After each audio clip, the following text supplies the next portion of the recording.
everybody. So we're going to get started. Thank you for being here tonight. So we're going to start off with open forum. Beginning with that, we'll have representatives from the Student Veterans Association on campus come up. So we welcome them.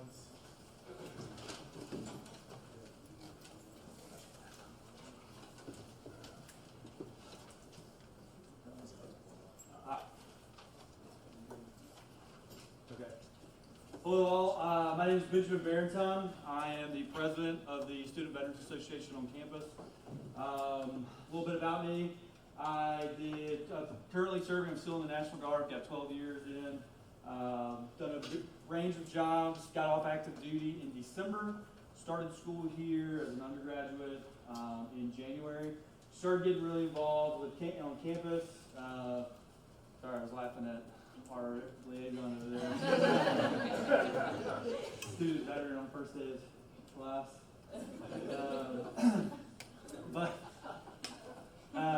Anyway, sorry. So I got super involved, started working in the Veterans Resource Center. So the Veterans Resource Center is in 217 Floyd. It's where all of the certification's done. It's where like the ASGA is. We also have a lot of different items that are kind of unique to Auburn. So stop by. We've got a range of busts from individuals who served and gave their lives for the country who are actually Auburn alumni. The first death in Afghanistan, I believe, right? He was an Auburn graduate, and then we also have a piece of the World Trade Center actually in Floyd. It's actually pretty cool. So come by and see that. Next slide. So who we are, probably for the most of y'all, we are the old people in class. We're the ones that sit at the back, say the weird stuff, grumble, ravel, and we don't understand what you're saying. We don't understand, the lingo, the social medias, all that kind of stuff. That's who we are. But in reality, the difference between, a traditional and non-traditional student, there's really not that big of a difference, So we're majority, we're all late 20s, early 30s, a few in their 40s, but we're all the same. We were all 18, 19 years old, and as an individual, as Auburn men, as Auburn women going forward, we all have those same experiences. You all came from high school, and you came to Auburn. You're doing the traditional route. You're going to get those experiences later on that's going to make you into that Auburn man, that Auburn woman. We just did it a little bit backwards. We went and got those life experiences, and then we came back, and now we're getting education. But we're all going to meet up at the end. So it's imperative for us to that transition and transformation into one body, one family. So what is a student veteran? A student veteran, again, is someone who has those leadership skills in your class. I personally, I can't tell you how many times in class I've been sitting there and thinking, man, this is the biggest waste of my time. What am I doing? So, I've worked in combat zones. I've led teams in combat areas, combat zones. I have worked in low visibility situations. I've worked for U.S. Embassy. I've worked for defense attaches all across Central and South America and the Caribbean, but here I am now, sitting in English Lit 2100 or whatever it is, thinking like, what's going on? However, I lean heavily on all of y'all because the different nuances about class, about college, about what we're here to do, we just don't have that because we didn't grow up in the same generation as y'all. We don't know those things. But what we do bring to the table is we have those leadership skills, those situational awareness of, hey, I think let's go a different route. Decision making, those kind of dynamics that really bring kind of a team together. That's what I encourage all of y'all to lean on those students. Next slide. So I've attended a couple of the Emerge classes. Been very fortunate to be working with the SGA a fair amount and relying heavily on Joe over there just because of the relationship we've built with all of y'all. I mentioned it earlier and I mentioned it again. This weekend athletics and military appreciation game, this weekend is huge. This will go down as one of the bigger military, if not the biggest military appreciation game in the history of Jordan-Hare, simply because we're unveiling the POW MIA chair that will be there, and the ceremony will continue on for as long as Jordan-Hare is standing. And we could not have done it without each and every one of y'all. Each and every one of y'all have directly, in some way, without you knowing it, this is happening because of y'all. ASDA tailgates, again, I invited the last group. I recommend each and every one of y'all, if you have the chance, come by. We own the green space in front of Foy 217. It gets a little crazy sometimes, but not too crazy. We're not going to bite, I promise. But we have 3 or 4 different tents. There's all sorts of games, cornhole, and you name it. It's a good time, but I encourage you to not only come out and have a good time, but also meet some student veterans. Come by 217 Foy and meet some student veterans. Meet Kyle Venable and Vanessa Darton there in the back. There's our 2 advisors to the association, but their day-to-day job. Vanessa is one of the senior certifying officials for the university, and Kyle is the veteran programs manager. So everything gets done is essentially ran through them in some form or fashion. But come by, say hello. We're not cranky. We're not the old codgers in class. We're just the same as y'all. I know it sounds weird. We're just like y'all, but like Adam Sandler. But anyways, come by, say hello. Going down to AWOL, SOS, and Camp War Eagle.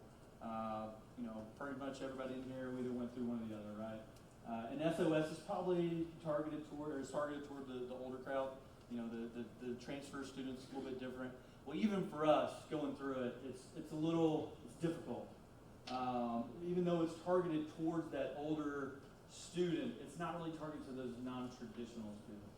So what we did is we came in and we designed a for veterans, by veterans orientation program where we bring you in, we speak the lingo, we throw out those acronyms where you're like, oh, wait a second, these are my people, that's the vernacular I know, that's the vocabulary I know. I'm in my safe spot. So you kind of chill out, and then we start telling stories, that kind of thing, and that's where we become a family. And then of course we go through and show everybody where your classes are, and where to go, where not to go, where to get coffee, that kind of thing, just like the other one. So it's our home, our safe space. Speaking of safe spaces, with part of those nuances I was speaking of earlier is how to say things, what to say. I'm sure all of y'all, the diversity and inclusion aspect of each and every one of y'all right now, and what the SGA stands for. What we do, it's almost backwards. So we come from an organization, we come from a community where get away with saying things that you're not going to get away with saying anywhere else in the world. But you come back, and part of that transition, part of that orientation is, hey, you're not in that world anymore. You're in this world. And so with us going to a lot of those diversity and inclusion classes that are put on by the university to say, hey, here's what you say in a classroom, here's what you don't say in a classroom is really what we need it for. We have what's called Green Zone. Has anyone heard of Green Zone at all? Everybody? All right, so Green Zone is going to be targeted towards the faculty and staff on, hey, here's what to say, here's what not to say to veterans, okay?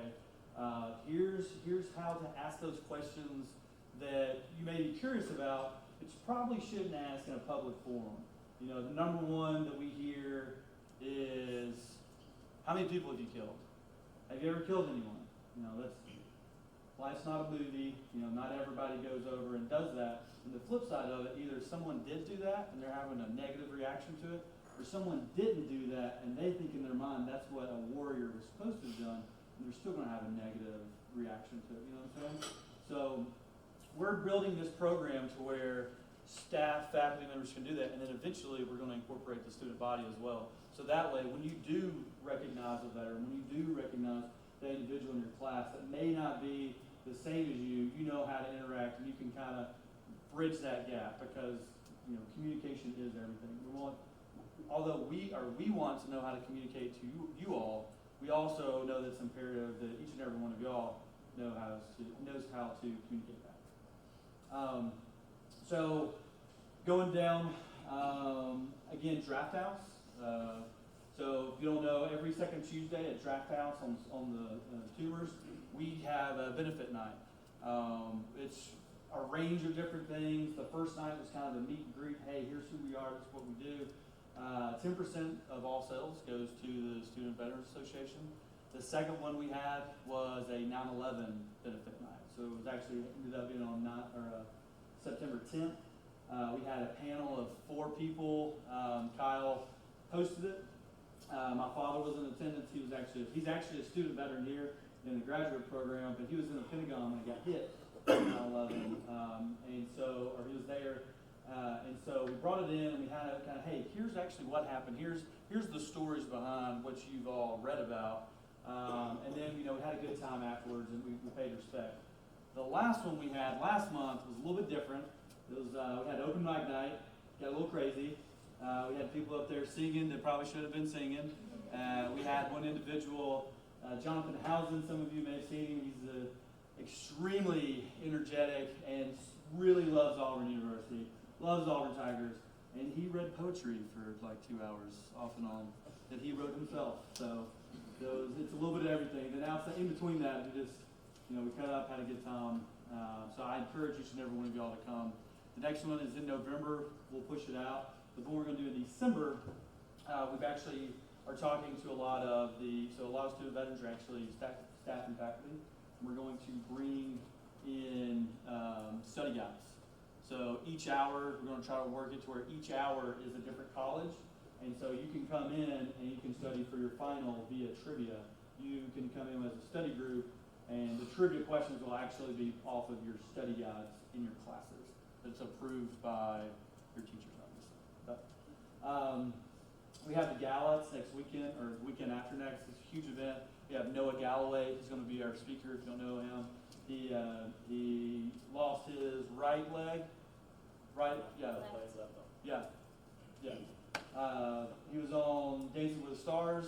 He's a huge CrossFit, CrossFit, but a huge fitness buff, huge trainer and motivational speaker. It's going to be awesome. It's going to be over at the Auburn Hotel. If you're interested, we still have tickets for sale. I know we've been working with SGA already to try to get a table, so that way we can kind of share that with the other student organizations. And last thing I'll talk about is our Operation Iron Ruck. Operation Iron Ruck is by far our most passionate event and philanthropic week that we have. So what that consists of is us, there's about 62 of us. We're teaming up with the University of Alabama's student veterans, and we're walking from Bryant-Denny Stadium to Jordan-Hare 24 hours a day with 22 pounds on our backs to represent Mission 22, the the veteran suicide rate across the country is 22 a day. So the 22 pounds is actually going to come from, or going to go to veterans shelters across Alabama. So once we're done, we're going to go through the night, come here, we're going to have Thanksgiving dinner out on camp, or in the streets. Once we get here, it'll be a big to-do. But the main key to that is, the veteran suicide rate. We figured it up, I think we say 67. So it'll take us about 67 hours to complete this. And in those 67 hours, there are actually going to be 67 veterans killed themselves. And so with that, it's morbid. It's not what you want to hear on a Monday night, but that's what's happening. And that's one of our biggest, that's our biggest event. It's what we're most passionate about. We have, the golf outings, the Veterans Classics and whatnot. We've been working with SGA, trying to get, a lot of them to come over and play and meet some of our student veterans. And what that does is just kind of gets that networking out there, because again, I'll say it again, what's the point of going to college if you don't have a job when you graduate? That's what you're here for. You're here to move on, be that Auburn man, be that Auburn woman. And how unless you have a job at the end, what are you doing? But That's it. Any other questions? Oh yeah, one more. Yeah, sorry. I did that last time. So this is us. These are all of our members, our executive officers, and our coordinators. We're in 217 Foy Hall. Again, come by, say hello. Just, even if you don't want to do anything other than just check out some of the stuff we have, this is really cool. You know, how many people can say that they actually seen a piece of the World Trade Center? It's just pretty remarkable. But if you don't have any questions, or if you think about something later, I'm going to be giving my contact information to Carlos. He has it. I know a lot of y'all already have it.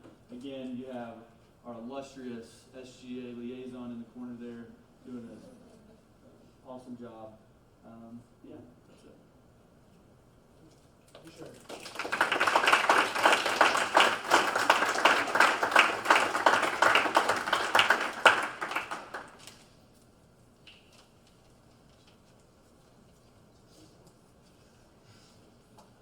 All right, thank y'all. Who else would like to utilize open forum?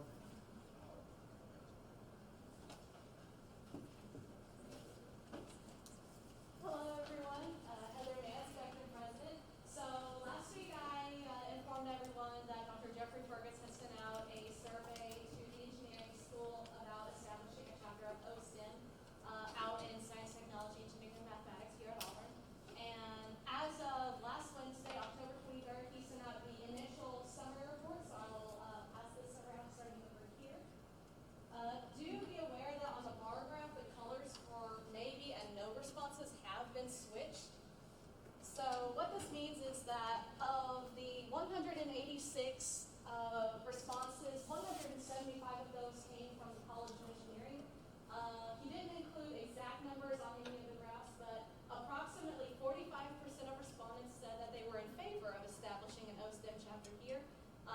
Approximately 35% said they were not, and the remaining said maybe. Of those who responded yes, a total of 66 said that they would feel somewhat comfortable or extremely comfortable attending a meeting, which is very encouraging considering that a lot of LGBT students may not feel safe attending an LGBT organization here at Auburn. So this data is very encouraging for us. You can probably all see that those who answered no mostly answered that they would be extremely uncomfortable attending a meeting. But fortunately, nobody who answered yes said that they would feel extremely uncomfortable. So that is also very encouraging. We are waiting on Dr. Mulligan from COSAN to send out the information with the survey, which will be sent out sometime this week, along with information about a COSAN ally workshop taking place, I believe, next week. And so we will be waiting responses and updated information based on those surveys. But I hope that it continues on the trend that it is, because it looks like with the responses we've been getting, we will be able to establish a chapter of OSTEM here at Auburn. That definitely deserves snap. We are one of the only schools, especially public schools in the state, who only has one LGBT student organization. I don't remember if it's UAH or UNA, but one of them has at least 7 LGBT student orgs. So we are actually the odd one out in that we only have one. So hopefully this will be a huge step moving forward in terms of helping Auburn's LGBT student and community feel more included in the campus climate.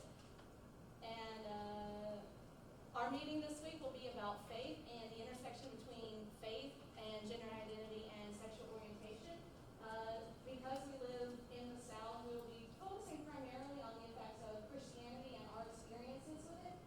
We will have a speaker, I believe a reverend from an Episcopal church, coming and talking a bit, and we'll share our personal experiences with faith and what areas around Auburn we feel are safe spiritually.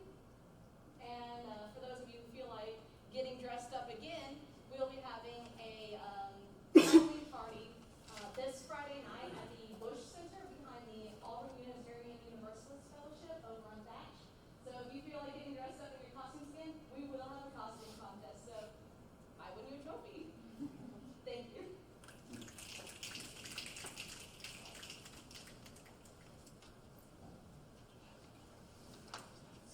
know you all have a lot of bills coming down as the semester winds down, so I know that you're wanting to incorporate student feedback, so and as well as utilize research and assessment. So in doing that, whenever you send us research and assessment requests, please be as specific as possible as you like with what you want and how you plan to advocate for it, because that's extremely important that we know how you plan to advocate for it so that we can get you all the information.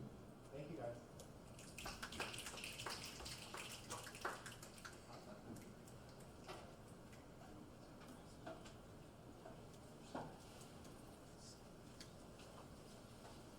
Good evening, everyone. I hope you're having a good week so far on this Monday, and it's late. I'm Hannah. I was here a few weeks ago. Times are all different these days. But we're back to give you a more fleshed out presentation about our proposal for a polling location on campus. Oh, we have animation. Oh no, I'm so sorry.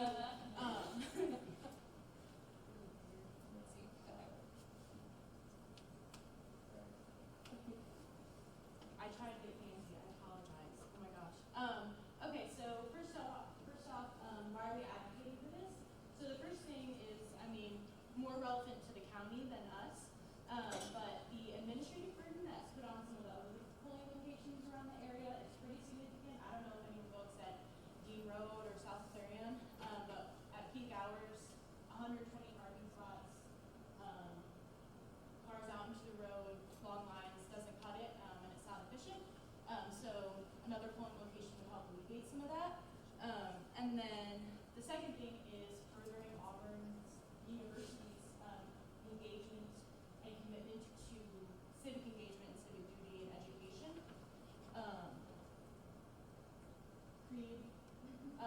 Our values align with reaching out to the community and getting involved in the democratic process.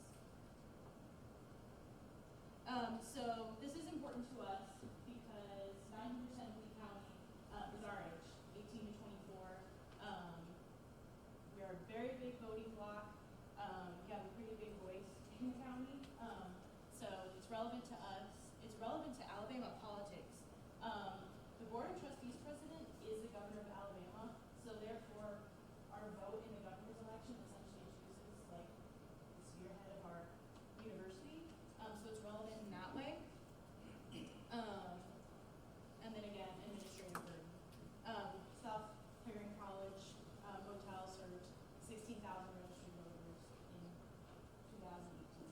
So that's pretty significant.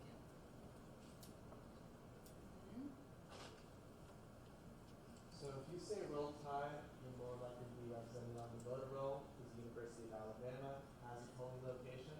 So does the University of Georgia, Georgia Tech, and Texas A&M University. Those are our peer institutions, but in addition to that, the SRO institutions, the institutions that Auburn University looks to as organizations they want to set goals with, institutions that they say, these schools are doing well, we want to aspire to do what they're doing. All of those locations have polling. Clemson has polling, Virginia Tech has polling, so does the University of Florida, and they see massive turnout. I'm not sure if it's still in all our state, they also have early voter polling registration, so that people want to get early, makes it much more accessible to their students. And then the legal context or the rules piece of it is that as college students for 30 years, you've had the constitutional right to have a polling place on campus. That was ruled basically that you can vote where you truly live, which is for college for those few years. And that not having that right basically represses the vote of 18 to 24-year-olds more or less. And then the county is who sets it up for us, so Beth will talk more about that in a minute. But basically the rules are pretty set and clear that we have this possibility for the commission to set it up as long as it is 90 days before the election. So right now we're on sort of that time crunch to get 90 days before the primaries, but the general election of course is a little bit more time, so we're going to quickly move up to the primaries.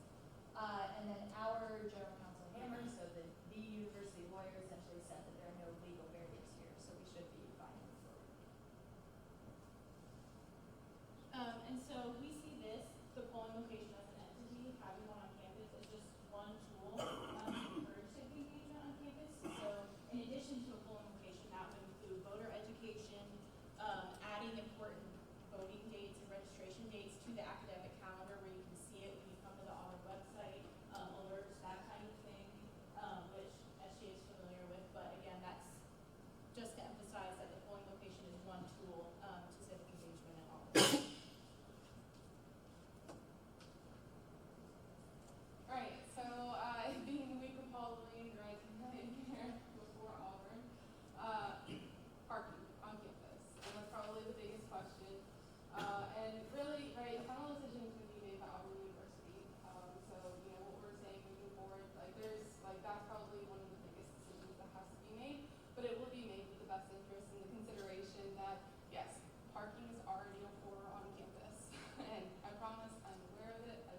parking in the hayfield or a nearby location where we can have transits that are constantly running so we can get people in and out as efficiently as possible. No parking rules enforced for the Coliseum lot. I know last time I heard anything, the update was at the Coliseum lot, which yes is full of potholes. I believe it's supposed to be updated this summer, so that would be wonderful for the primary election. And then, right, in the Coliseum lot, block of spaces that are available for 10 to 15 minutes so that people can get in and out as efficiently as possible with, that being enforced by volunteers. So again, that it's not negatively a burden too much on students, staff, and faculty. And of course, it's going to be open for other considerations and options, so that isn't a major issue. So parking is something that we can work out after we get the approval to establish a polling location on campus. And as we said before, the Lee County Commission is the body that has the authority to approve it and then to decide who is going to be voters at that set location. And so we have gone to them to discuss our concerns. They have voiced their support, conditional upon the support of the university, and so we're going through the chain of command. We met with President Gouge, and then he advised us to come to you all. However, just because we have their conditional support now doesn't mean that they've always been in support of this. And so even that we've been working with them for over a year at this point. However, there have been many students that have come before us that have advocated for this that have been met with denial after denial after denial. So we are not the first to try to establish this. We have just continued to be persistent. And so some of the reasons that they've cited in the past for not establishing a polling place is they said, expressed concerns that students can't vote in their college town, which is an irrelevant concern because students do have the constitutional right to decide if you want to remain registered in your hometown or to become registered in your the city in which you attend school, and that's a decision that every student will have to make on their own. They cited concerns that only registered voters that lived in the defined geographic area that encompasses that polling location can vote at that location, and that is in fact correct and irrelevant to this discussion. This would be a polling location just like all other polling locations in the state of Alabama, and it wouldn't be treated any differently. Another concern is that not enough people live on campus providing a voting location to them, and this was stated by Commissioner Johnny Lawrence, who does represent some Auburn students. And again, that is also irrelevant. 14 of Lee County's 22 polling locations serve fewer people than the number of students that reside on campus. And keep in mind that the campus location would not necessarily be limited to students that reside on campus. So again, another new point. We have the authority to do this. There is legal precedent. There's no legal concerns on the university level. We just need the political and social, essentially, commitment to doing so. And so again, we just request your all support and encourage you to reach out to your commissioner, whoever that is, and encourage them to support us in this. Yeah, and so before I take any questions, if you have any, right now we're really looking for someone to sponsor a resolution. This is, again, like we said, a semi-time crunch. 90 days out from the primary is December 4th. So if we're looking to get this done as soon as possible time, which is the primary, so it would be beneficial to kind of start that process and get it moving. So feel free to come up to one of us as we're walking out, or email me if you would be interested in sponsoring a resolution. Again, we feel like this is a wide-ranging initiative that many different committees would be interested in. So, yeah. Any questions? And we would just like to remind you that there is no legitimate reason that we do not currently have this established on campus, or that we could not establish this on campus at any level. And this is very much a part of, right, educating students if they're aware and kind of, again, reinforcing voting does matter and just ignoring the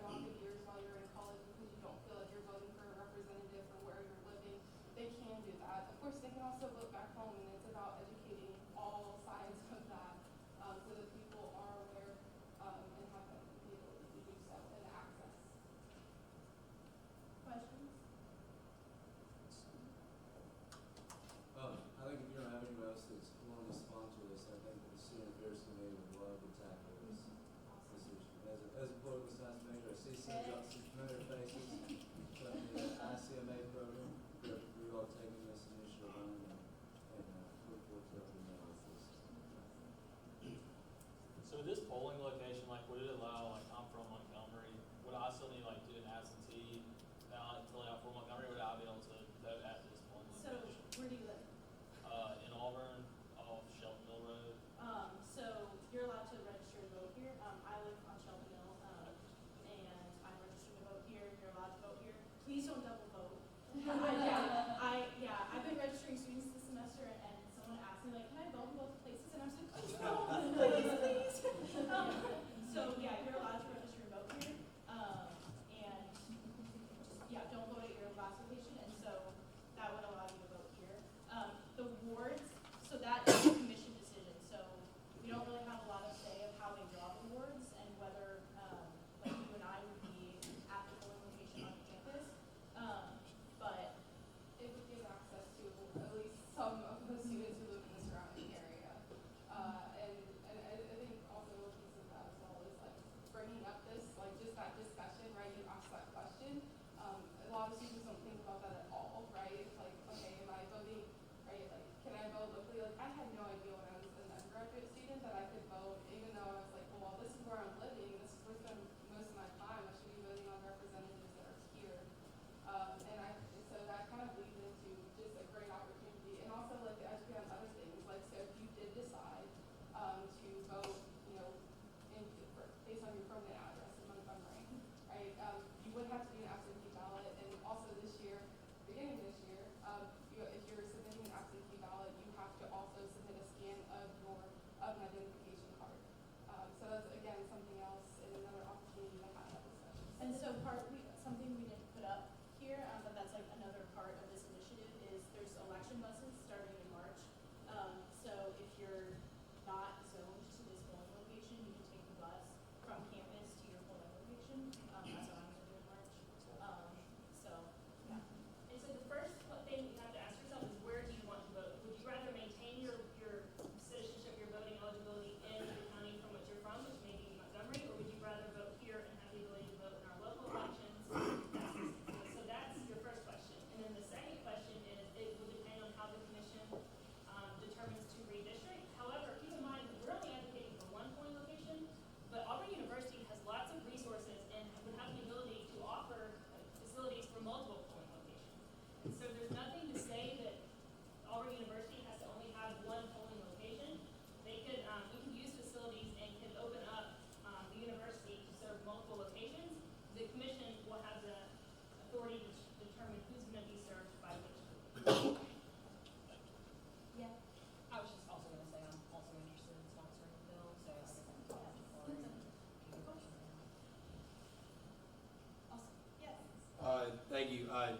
First and foremost, great presentation. Love seeing the great detail that you put into all of this. Very impressive, and I know it's not easy to get in front of a lot of your peers and speak on something that I wish more people were excited about but aren't. So very grateful for that. It's great for our country, and we need more students like y'all and more students like us to really focus on this voting matter. Do you by chance know the number of registered student voters on campus? So we don't know the number of registered student voters. However, if you give me your information, I believe I know someone who's potentially working on that number. I know it's like 4,000 that was on campus. Right. Yeah. We have 4,800 residence halls right now, I think, somewhere in there. Yeah, but if you give me your contact information, I believe I know someone who can help us Okay, out with. and also, if you live closer to a certain polling area, but you're a student, how does that situation work in terms of, would I still be zoned to vote over off of Dean Road if I live closer to there? Yes, so Okay, it and- depends on ward, yeah. Gotcha. Your student status will determine where you vote. Your Right, address your will. location will. Yes. Okay, so, So it's very possible see. that off Yeah. campus, but downtown people would still get to go to campus instead of hike out to Deep Road or something. right. And you see like the point we made about Clarion and just the total number of people who are registered there, like that alone alleviated some of that from that space where a lot of students, right, are designated to vote. That in itself is kind of a benefit on its own. Sure, and final question, in terms of the department on campus that this would be worked through, who is that? So essentially what we need is just like a broad strokes, the university supports this to take to the commission. So we're looking for like a resolution from SGA, work that way up, works that that will work its way up to Dr. Booge. I don't know if there's some fancy, faculty senate too. Yeah, so- I don't know if there's a fancy letter that you'll get, I don't know, but Sure, some because sort I'm of. sure some department on campus Yes. would have to approve the idea of someone coming and using our facilities, essentially. So I'm wondering actually- which area that would be. Yeah, so actually, when we sat down with President Booge, that's why we had General Hammer, legal counsel, all of these. He went around the table to talk to all of these representatives to ask if there are any barriers, and we had none at the table. He just gave us our next steps, are going through SGA, getting student support, then working its way to faculty senate, getting faculty and staff support, and then going back to him. And really, that's all the county commission has. So, we've, been working, like we said, over the last year, back and forth and trying to do, find the right path that we need so that we have that general support. I can say, because they also mentioned the city of Auburn, the city manager himself said, I don't understand why this is a question for me because the county commission makes the final decision. We're just trying to do everything we can to show that there is support for it and that this is a reasonable request. And we would argue too that there's, would be no reason not to offer our university resources. Last year, on the day of the presidential election, the Coliseum was being used for a basketball game, and the parking lot where students regularly park was shut down that day for a sporting event. And so all we're asking is to use those facilities to support democratic engagement. Sure. And Thank you. Y'all have answered very well my Okay, question. Very appreciative. Thank you. We'll tell you. No, we love it. Love it very much. Awesome. Any other questions? Yeah, sorry, quick question. I want to echo what a lot of the other fellows, I think, has said. I think this is a really great idea, and you did mention that the primaries are coming up pretty quickly. So I have one concern. If and when this does become a big whole location here on campus, what efforts are being made to register students now based on their address history with that? Because I don't think students are going to take that initiative just like they're not.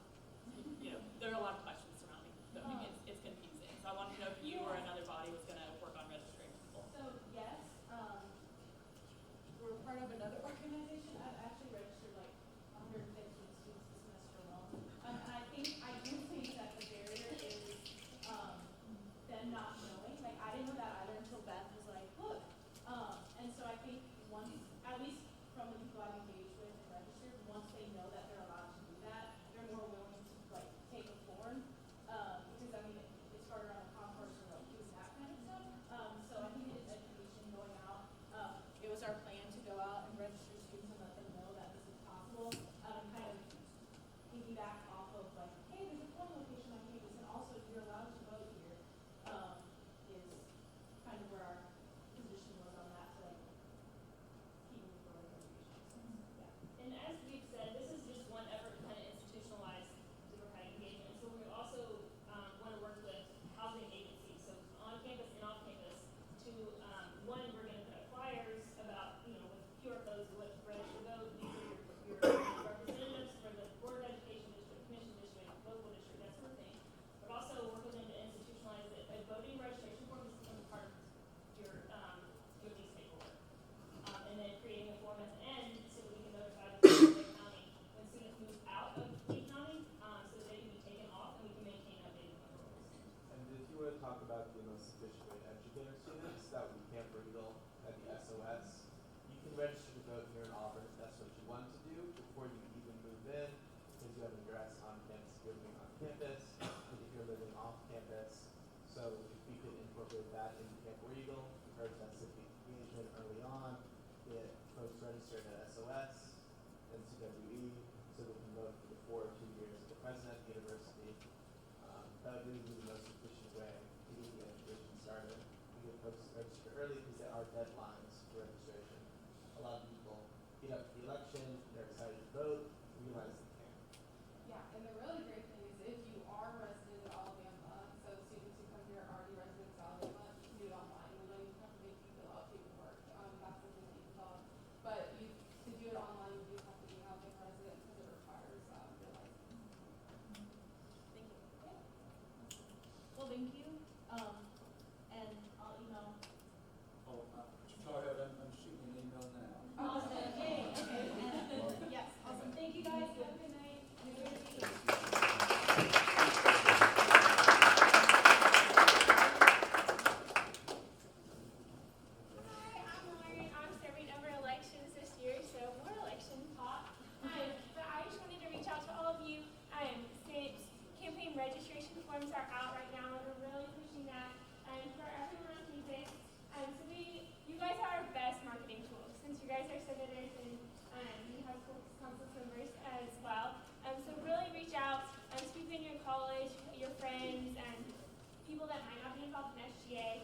We really want people to know that this is accessible. Freshmen, sophomores can run for, juniors, seniors, anyone can run for our Senate positions and school council positions. So really be pushing that. We'll have graphics that you guys can be sharing.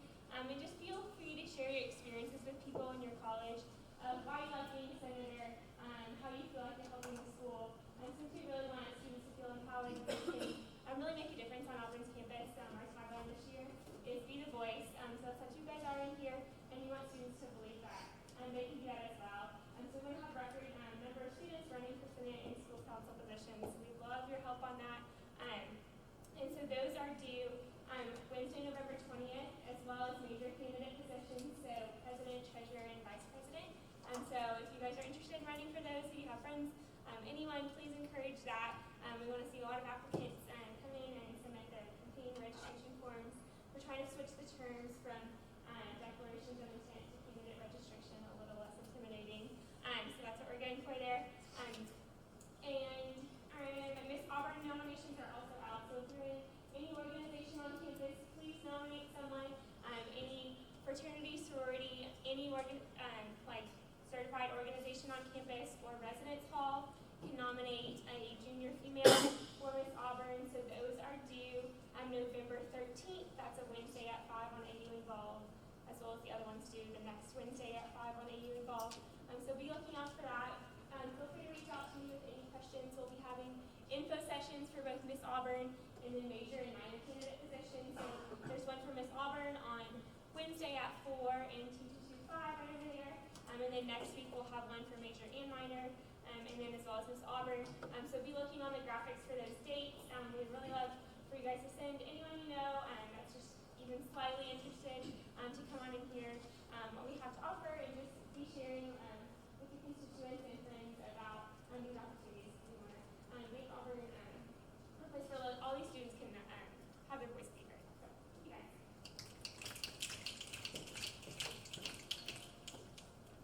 Hey, so as many of y'all have probably seen, there was a girl from Auburn that went missing last week. Her brother was actually a junior Wayne High, so he was in the pledge class with me and Elijah. I also went to high school with both of them. He was my roommate my freshman, sophomore year. As y'all probably know, this is it's been hard on my family. But because of the amount of search parties that have been organizing, it's also caused a financial strain within having to commute to Auburn as well as Montgomery so often. So there's been a PayPal set up to kind of relieve some of those burdens. And if any of y'all would like to donate, or at the very least are able to share with people in your fraternities, sororities, friends, or any other organizations you're involved in, come see me after Senate. I can get you the information for the official PayPal, because at this point, anything can help. They're having a tough time as it is. It would be even worse if it's causing that much of financial strain on them, because everybody's doing whatever they can to just try to bring an eye home, and that's all I got. So see me after Senate. I can get you all the PayPal account for it, and we'll read it.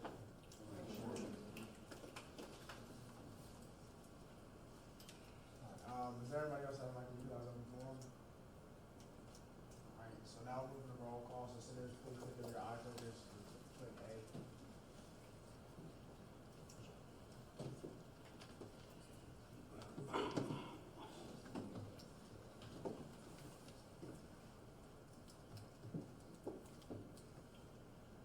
We'll click it one more time so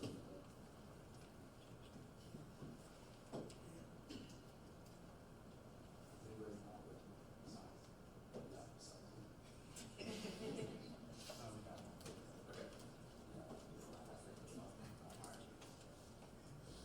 So, is there any corrections from last week's minutes that anybody saw? Okay, seeing none, those are going to be approved and corrected, and we'll do the same thing this week for the ones next week, or next week for the ones this week. All right, so now we're moving to the reports of officers. So, yeah, Kat. Hey guys, organizational seating program applications are open on AU Involved right now. The purpose of OSC is to reward those organizations that demonstrate academic excellence. So they do this through successfully and efficiently allocating grades. And so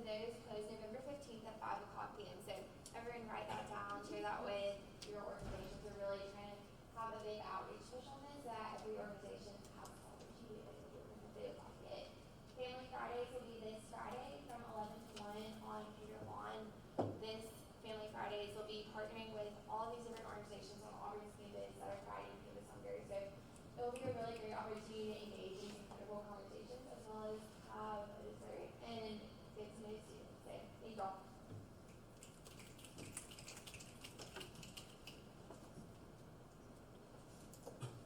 Hey everyone, so I talked a little bit about these last week, just general like graphics or digital flyers to promote your office hours. So I'm gonna send out an email to everyone tomorrow, information just to fill it in. If you don't see the need for you to have these, you can just leave it blank, but I'll have like the deadline of whenever we need everything. And I'll attach this back to the email, but one thing just to remember is that this is something that we cannot change week to week, so you have to have a consistent office hour within your college. So I'll have a place for you to put your location, day of the week, and time. You can just fill it in. It's going to be a little Google sheet, spreadsheet, so you can just log in, type your info.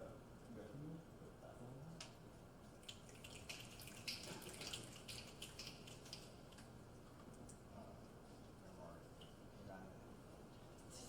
Alright, so now we'll move to, of course, colleges. Alright, at large. None at large. Just one thing for y'all, so Campus County's doing a survey, just kind of trying to figure out what they need to do, better serve the needs of students, so I've got a link to it. If y'all want to get that from me, you can send out some of your friends and constituents. We're offering, I think, like $150 a gift card, something like that, so a little incentive to do it, but that's about it for us. Thank you. Alright, agriculture, No report. business, No report. CADC, No report. COSAM, No report. education, No report. engineering. I'll tell you, engineering, on October 31st, Halloween, we are going to be having our fall town hall meeting, which will include senators, our schools council, and the dean's office as well, and of course free Chick-fil-A as well.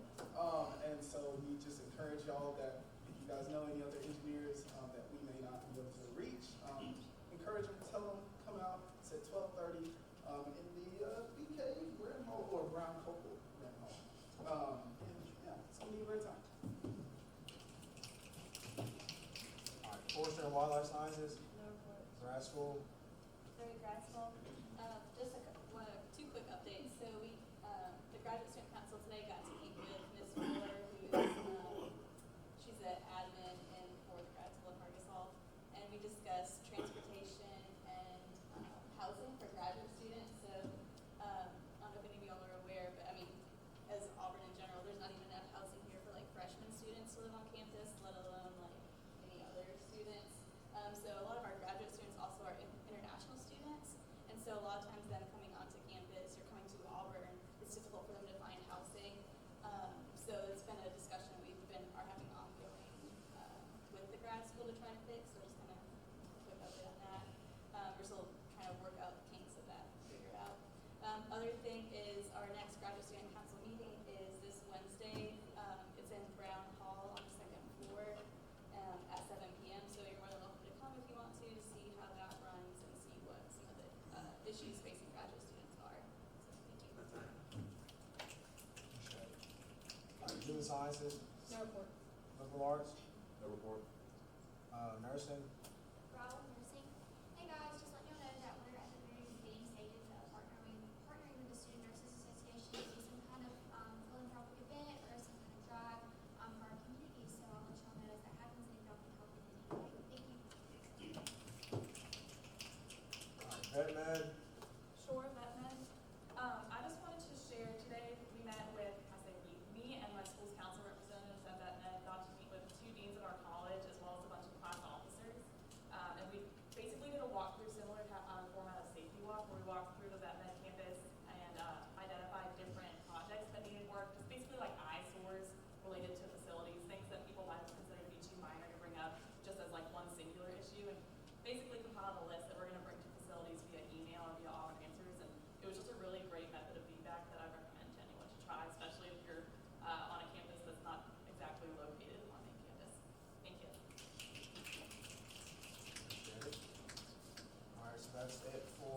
colleges, and we got committees. So I think what we'll do, once I say your committee, can you give the report, or you come up here, like your committee come up to the front so everybody can see the costume and explain that, and then go back and make the report. So academic affairs. So yes, and that really is good. Yeah, come up here real quick. Might give my report from up there as well.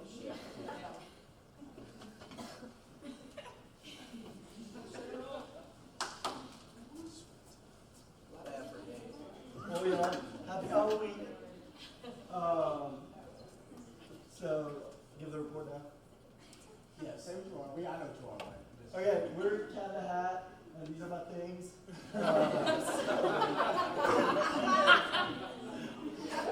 Here we are.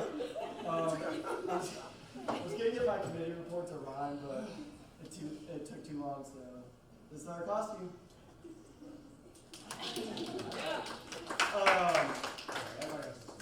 So, I guess I'll just get from up here. That's the freshman Senator Kelly for letting us know that, snaps. Yeah! Alright! For letting us know that the printer and village dining is back. So that printer has found its way back home, and so it's in that same location that it was previously in the past couple of years. There we go. So we're also getting some updates on how housing is planning on implementing printers in each housing unit that they have. So we're just trying to kind of get an idea of how they're going to implement that and see in what way we can assist with getting feedback for them. Over this next week, we're also going to be meeting with staff in the library to talk about more accessible Scantron solutions. So they have already contacted us, and we're going to be contacting them and setting up a meeting over the next week. And then over the next week, the Academic Affairs Committee will also be looking at schools who excuse career fairs and job interviews. So we're going to be doing some internal research on that. But with that, I just want to poll y'all. Has anyone that they know been affected by having interview or career fairs not being excused while on them? So just a raise of hands. Okay. I see that. Does anyone want to elaborate on that just so we can take that back while we're doing our own research? Yeah. Yeah, I can elaborate on that for COSAM. We have like a lot of pre-professional programs in COSAM, and med school interviews, dental school interviews, they typically take a day or two to be able to transport yourself there and to have an interview, and they don't excuse, they maybe only excuse one of them, and those students are applying to anywhere to 10 to 12 med schools if they're really keeping their options open, so. MATLAB tells you to go to the interviews and then refuses to excuse you for interviews. Like, business school is generally pretty good about it, but, like, I've noticed that, like, classes that aren't in business school, but, like, so, like, just, I guess, core classes, like, a lot of those teachers generally tend to let you out for, like, a career fair. I was just gonna say, this is a continuous conversation in the College of Business, and I talked about it recently with some students in my finance class last week, just similar to what Sam said. A lot of the business professors understand that some of the other core classes are electives, not as much.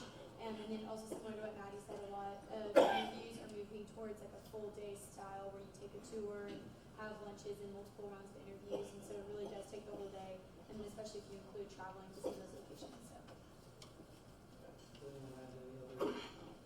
Okay, going off that, and this is just at the start, but if we were to have these excuses for career fairs and job interviews, raise your hand if you think that we should have an unlimited amount. Unlimited. Yeah. Raise your hand if you think we should have 3 to 5.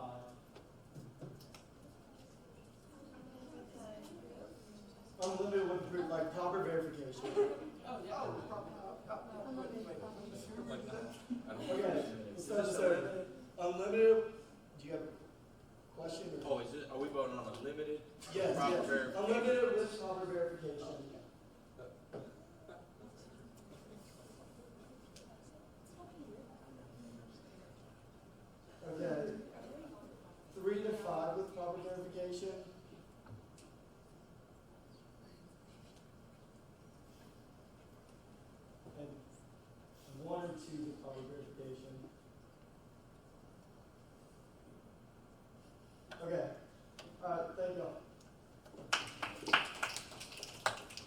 finance.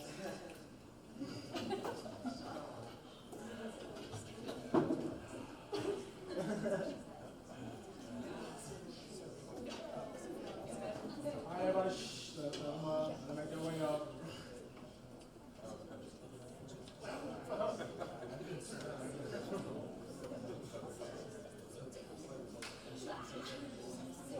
Well, we are most likely the bullies from your high school. The country club crew. We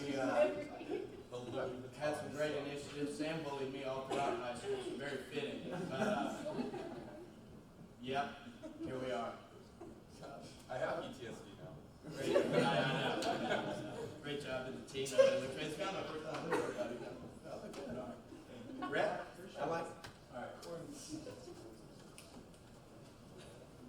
So it was fun. I apologize for my tardiness this evening. I was taking a test, Finance 3200 at the time. Highly recommend for anybody. Probably should have said that during the business report, but I meant to add it.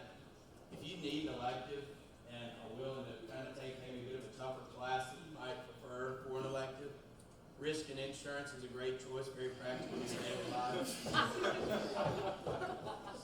just want to throw that out there if you'd like to be knowledgeable and aware in that area. However, back to business. We had our carryover hearings this past week. We'll be getting some legislation through our committees this Thursday. Hopefully we get it through executive committee as well. To get it to the docket next Monday is a future order. Again, if you have any questions about any student activity organization requests in terms of a program expansion fund or reserve fund request in a way that you'd like to enhance the student experience, please reach out to anybody on the BNF team. And to finish, I'd like to thank the BNF team for their continuous hard work. Continue to do great things. I know a lot of the work is behind the scenes and a lot of y'all might not be able to see all the time, but they're working real hard and very proud of them. And I think we have one heck of a team that's really worked to elevate the student experience, and excited to see how we can finish out our term continuing what we started, if not doing it better.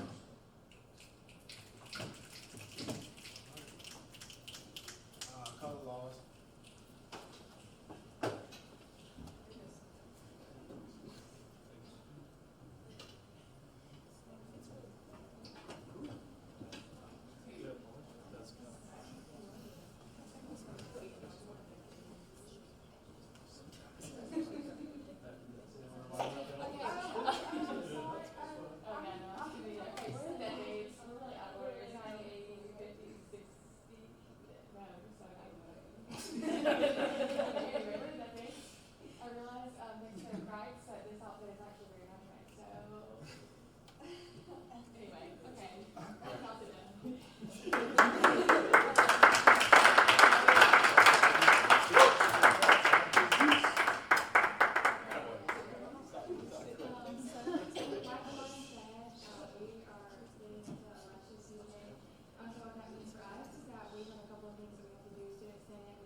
Last year the College of Liberal Arts absorbed the University College, so there was kind of a big change in the arts team there.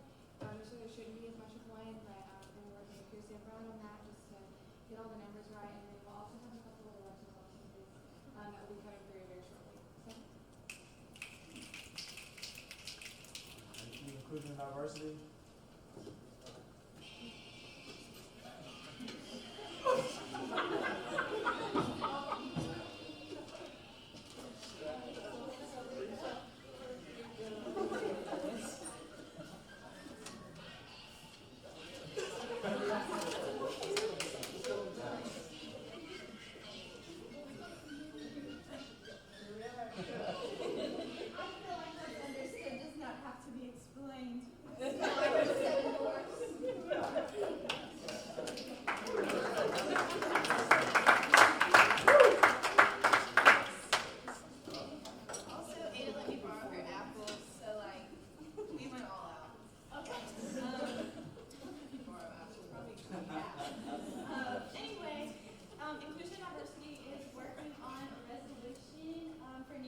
scholarships. So we're going to put a lot of work into that. That's one of our big goals to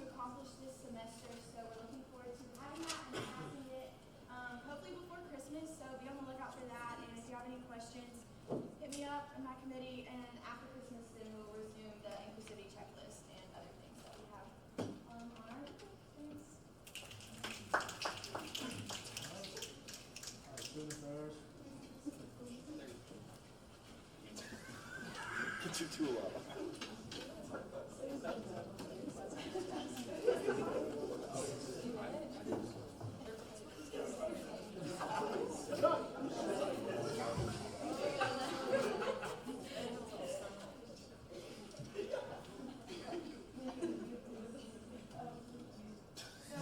We're Clue, in case you were wondering. So, we're about to figure out who murdered Cat Bryant. Was it, Professor Plum with his pipe? Miss Scarlet with her plastic knife? Miss White with her candlestick? Mr. Green who didn't bring a murder weapon?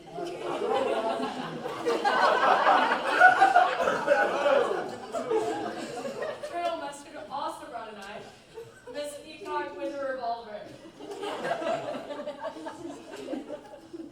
Okay, so does anyone take a guess on where I was murdered? Vagina burn. The involvement is Two, two, two, two, two, two, two, two, three. Did anyone guess what I was murdered with?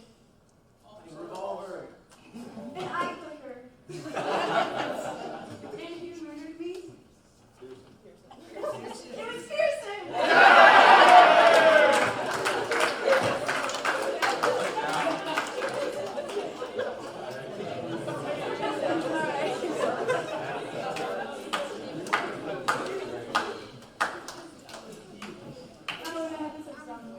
Carlos, I think you can go ahead and hand it to us. You've already won this.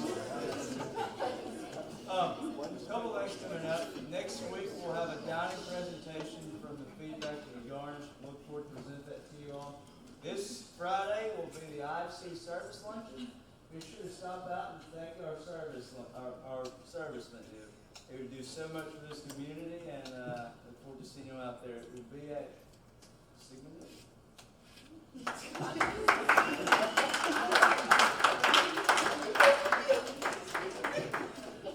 Alright, I don't know if y'all know about the first committee. Y'all want to explain?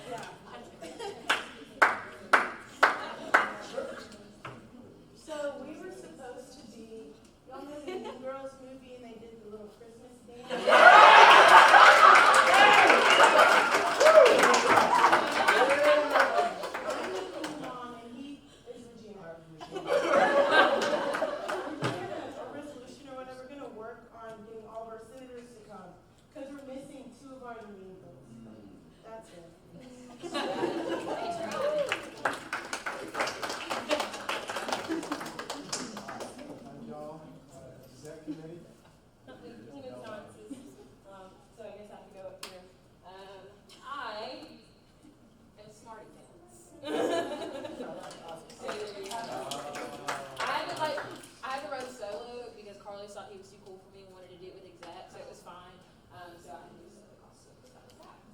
As far as my report, thank you to all of you who filled out the Google form.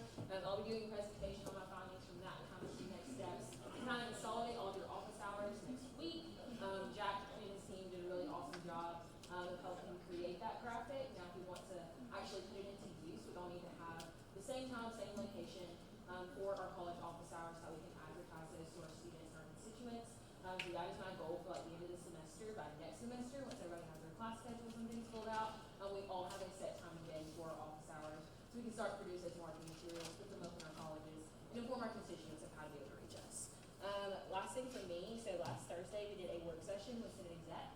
We kind of talked through y'all's goals, so I hope to be a sense of like a support system for y'all. If y'all ever have any questions about anything or see a way in which I can help y'all with y'all's committee's goals, like please don't hesitate to reach out to me, and I'll be kind of working to help hold y'all accountable to those goals as we go throughout the rest of our terms. So that's it from me. Alright, so now we're moving to reports of liaisons. If you want to do the same thing, explain it, but start with student veterans. No, I won't.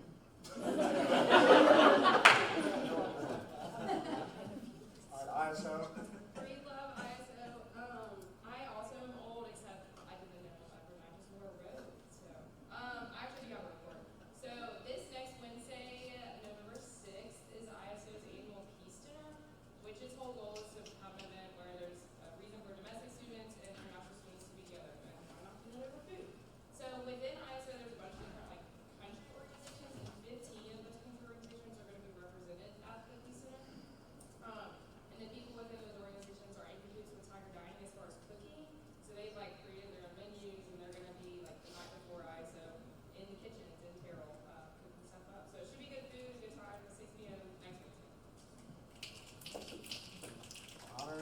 Never for it. Oh. Student act. Alright. So appreciate that. That is it for reports. We have no orders of business, so I'll go to the announcements. This kind of segues into mine.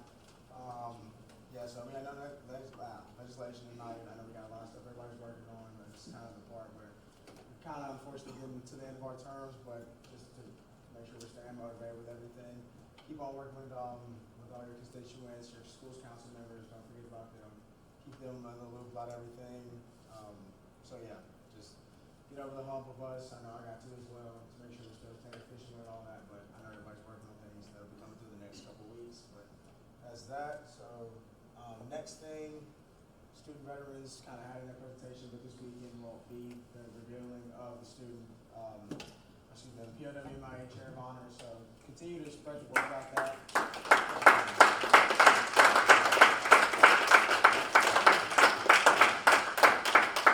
We thank them for the collaboration. We want to make sure that a lot of your constituents, you want to spread that out throughout this week, so when they see POWMIA, they're not saying, what is that? Just kind of inform them as much as possible about what's going on so they're not lost. It'll be during the second quarter, during like a timeout, and then at halftime. We thought it was halftime the whole time. Second quarter, then at halftime, they'll have like another video. So it's a pretty important game. So I look forward to that. We continue to spread the word. I'm sure they'll appreciate it. Next thing, kind of a lot of people hit on a lot of it. Legislation of the week, just since we have our 4 members here. October 2nd, 1995, the code was changed to form when it was kind of started. It had a very small amount of students in it. Had 12, and this year, 95 got moved to 20. I just think that's cool because now I believe it's 46. So just seeing how far we've come in those years and how impactful and how much y'all spread out is really important. So we welcome y'all every week. Thank y'all for being here. So that's the legislation of the week. What we're gonna do, and I know the support staff kind of knows them as well. But if you, I'm trying to. Well, I'm gonna let Christian do his announcements as well. If he has anything. Yeah, I'll share something real quick. Veterans Resource Center shared our 3 pointers tonight, but I just want to continue to encourage y'all as we get to this point of the year to make sure that we're always keeping in mind the people in which we're representing, the people that elected us to serve in these positions, especially during meetings like this. I know it can be a lot of fun for us to get dressed up and be laid back, but just remembering that all the conversations that we have and the things that we say, just the ultimate ramifications of that, and making sure that all students would feel represented by us in all that we're doing, and that we're always keeping the rest of the student body on the forefront of our minds. Thank you all.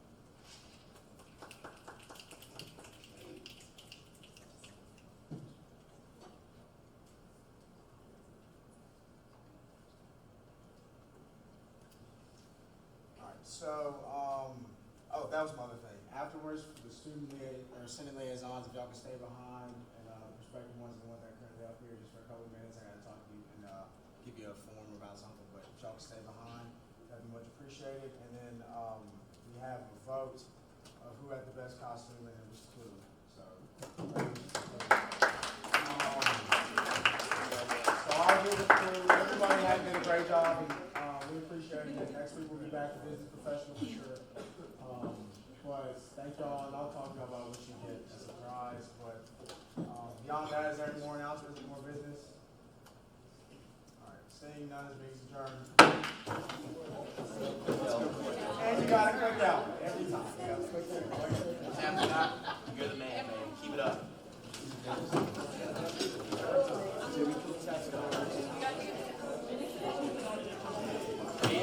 Let's hang out for a minute. Yes,